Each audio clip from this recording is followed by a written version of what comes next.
January 27th, we have Saint Angela Merici, foundress of Ursuline sisters.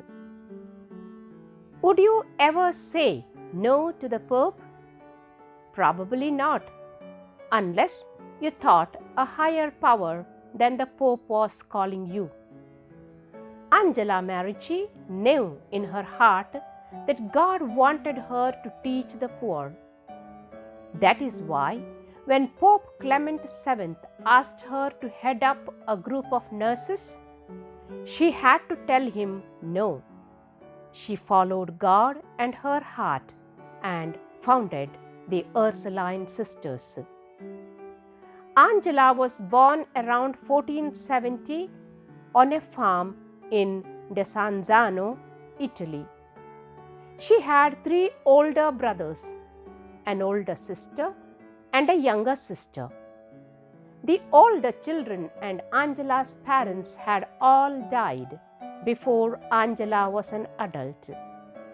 She and her younger sister were cared for by an uncle, but he died when Angela was a young woman. People knew Angela really loved God.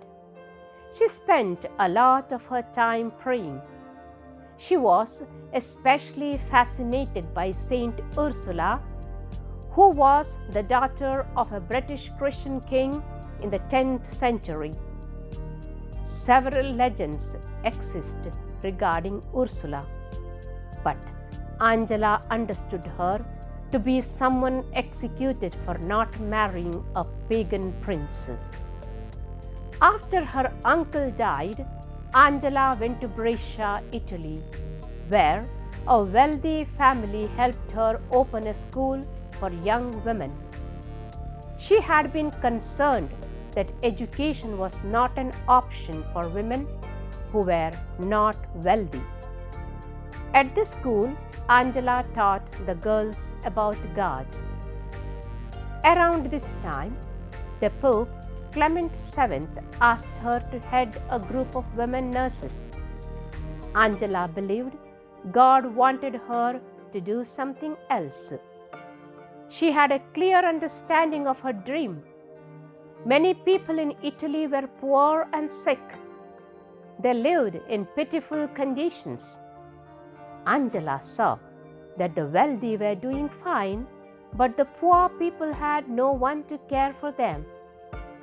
In November of 1535, she gathered a group of women to help take care of the city's poor. They called themselves Ursulines because they believed Saint Ursula would protect them.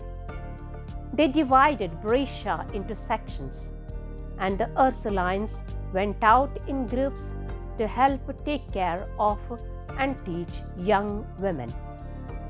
Since that time, almost 500 years ago, the Ursuline community can be found throughout the world, teaching and caring for those who will hear the good news. They were the first teaching order of women religious. Angela died in 1540. Her body lies buried in the Church of Saint Afra at Brescia. She was beatified in 1768 by Pope Clement XIII and canonized in 1807 by Pope Pius VII. Saint Angela is the patron of disabled and physically challenged people and illnesses.